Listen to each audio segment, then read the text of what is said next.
What's up, everyone? Today we're talking about early game build, how to kind of survive in Farming for the first few tiers in copper and everything. And the reason I'm making this is because right now so many servers are only lasting a few days before they die, and it's one of those things that many people are struggling with because a lot of the action you get is going to be early game when you're on copper weapons and you're in Farbane and all that, because by the time you get to mid to late game, you're just seeing servers drop hard, which is sad to see and frustrating. But on the flip side, it's good to know what to rock early game, especially if you want to get ahead of this curve and progress quickly through copper. Now, this is excluding like hardcore, like speed run things. This is like if you're progressing through the early game normal, because obviously the best way to progress normally is to kill a guy who's higher gear level, take his gear, then kill another guy, take his gear, and all of a sudden you're in merciless iron gear and everything. You haven't even gotten the study yet, right? But beyond that, this is just about if you're progressing through the game and what builds to rock. So we're going to talk about weapons and abilities, and yeah, so let's get into it. So first things first, let's talk about weapons. In the early game, you have 4 weapon options. You have spear, mace, axes, and sword. And all these abilities, because they are copper, and again, we're working on the assumption of copper level, you're going to have one ability on each of these, right? So just the Q ability is going to be available on each of these. So this changes things because A, you're not going to be really rocking multiple weapons at once because, well, it's okay to do so. There's less reason to do so because there's no shared, cooldown that you swap between. It's all one ability, so it's all shared on that one cooldown. So there's less reason to swap around.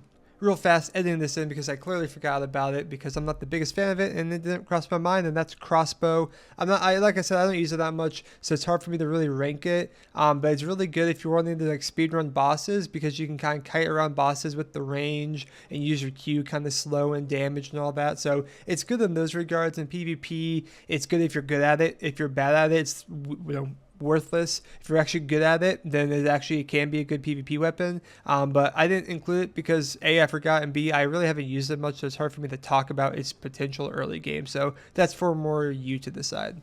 So with that in mind, this is actually the order of what I think are the best to worst early game weapons. I think the spear is the best kind of early game weapon. The Q is really the only hard CC you're going to get from a weapon ability in the early game. So it's really nice, especially in a solo server, where if you can kind of, jump on them, you can get that Q stun off. In early game, that's a good chunk of damage, excluding abilities. So I think the Q is the best early game weapon. Follow that. I think the mace is actually really good. I think it's underrated. Its reason being is because it's 110% physical damage and you have that snare.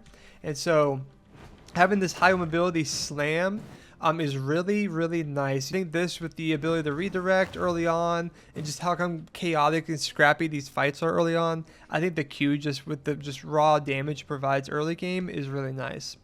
Following that, we have the axe. The axe is good early game from the pretty fast attack speed as well as the Q. You can use it for multiple situations, both to kind of dive into damage as well as to kind of dodge abilities, because you're going to be facing a lot of frostbats and chaos volleys early game, because those are the kind of earliest abilities that you get in the game and they're damn good. So you're going to be facing a lot of them. So it's nice if you get the first dodge off and then can use the Q to dodge the second chaos volley or that type of thing.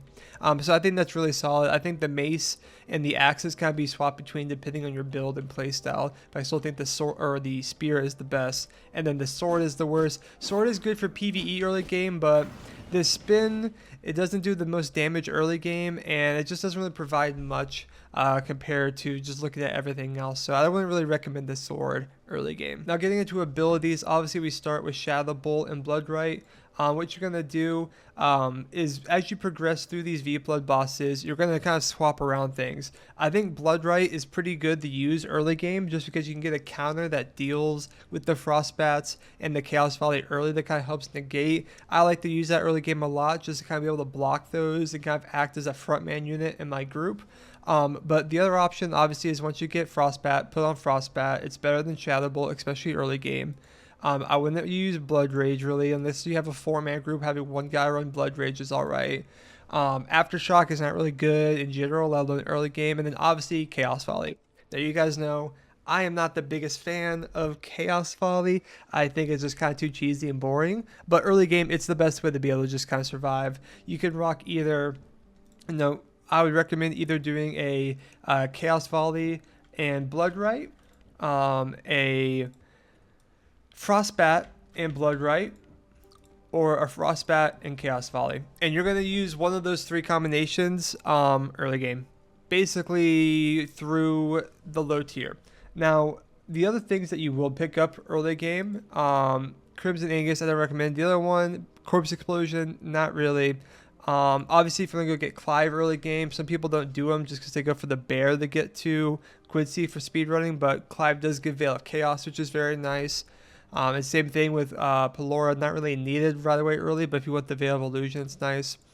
But the last one I would maybe do is Ward of the Damned. As you guys know, my ranking the PvP abilities I did before, I'm not the biggest fan of Ward of the Damned, but having talked to some guys who I really respect for PvP, they kind of walked me through why they like Ward of the Damned, because they like using the skeletons as kind of a meat shield against Chaos Volleys.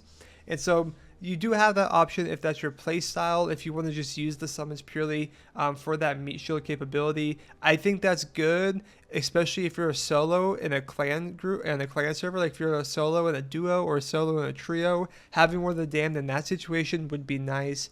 I think in just pure solos, less practical.